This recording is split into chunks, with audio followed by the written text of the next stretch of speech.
প্রতিটি ঘরে আলো থাকে, কিন্তু সব আলো চোখে দেখা যায় না। কোথাও তা লুকিয়ে থাকে কষ্টের ভিতরে, কোথাও ভালোবাসার আড়ালে। আজকের গল্প এক মেয়ে সোহাকে নিয়ে, যে ছায়ার মধ্যে থেকেও নিজের আলো খুঁজে পেয়েছিল।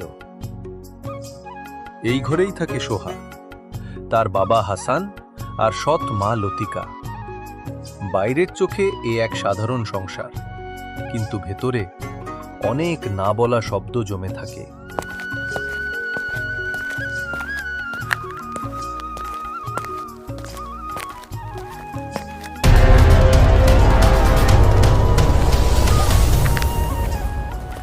সোহা, ভাত পুড়ছে, তুমি কিচ্ছু ঠিক করতে পারো না।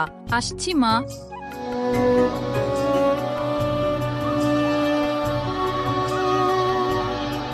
সোহা প্রতিদিন কাজ করে, কিন্তু একটাও ভালো কথা পায় না। তার স্বপ্ন স্কুলে যাওয়া, কিন্তু সে জানে এই ঘরে স্বপ্নের দাম নেই। ওর চোখে শুধু একটাই প্রশ্ন, কেন আমি না?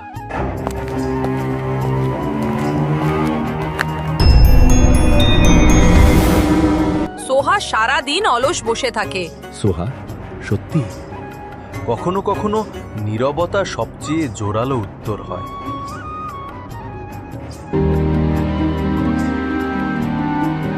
তুমি ভালো, কিন্তু মা বলে তুমি খারাপ। মা হয়তো রাগ করে বলেছে। রিয়ান বুঝে না, তার মা যাকে ঘৃণা করে সেই মেয়েটাই তাকে সবচেয়ে ভালোবাসে।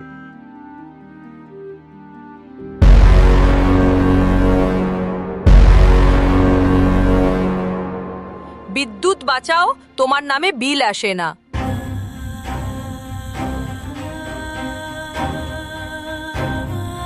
অন্ধকারে সোহা চাঁদের দিকে তাকিয়ে থাকে। ওর মনে পড়ে মায়ের মুখটা কেমন ছিল। হয়তো এমনই কোনো রাতে তিনি গল্প বলতেন।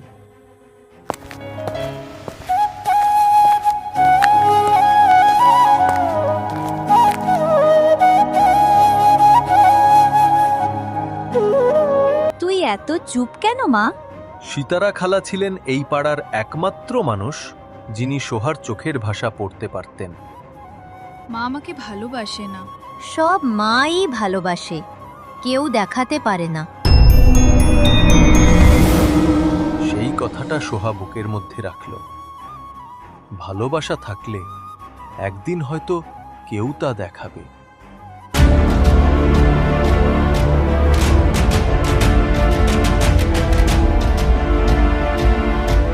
যখন সংসারের চাকা থেমে যায়, তখনই বোঝা যায় কে ঘরের আলো আর কে শুধু ছায়া।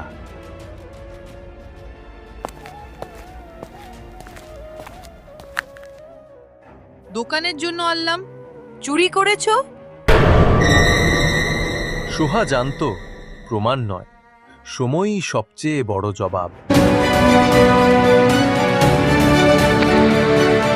আপনার মেয়ে কাজ করেছে ভালোভাবে।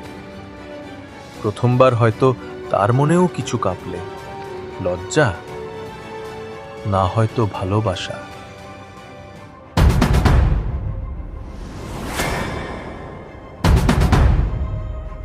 একজন মা কখন বদলায় জানো? যখন সে বুঝতে পারে ভালোবাসা কাঁটার মধ্যেও ফোটে। আমি তোমার মেয়েকে অনেক কষ্ট দিয়েছি, ক্ষমা করো।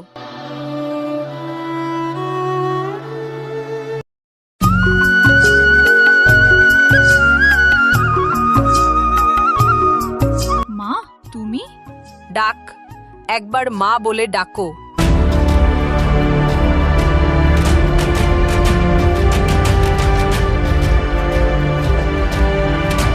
যে ডাকটা বছর ধরে বুকের ভেতর আটকে ছিল, আজ যেন নতুন ভোরে মুক্তি পেল।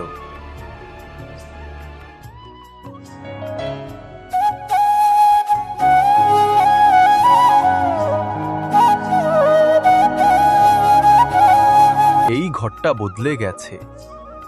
আজ এখানে আর ছায়া নেই, আছে শুধু আলো।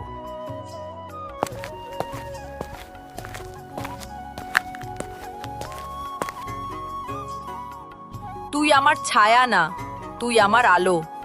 ভালোবাসা কখনো হারায় না, কখনো শুধু পথ হারায়। আর যখন সে ফিরে আসে তখন পুরো ঘরটা ভরে যায় আলোয়।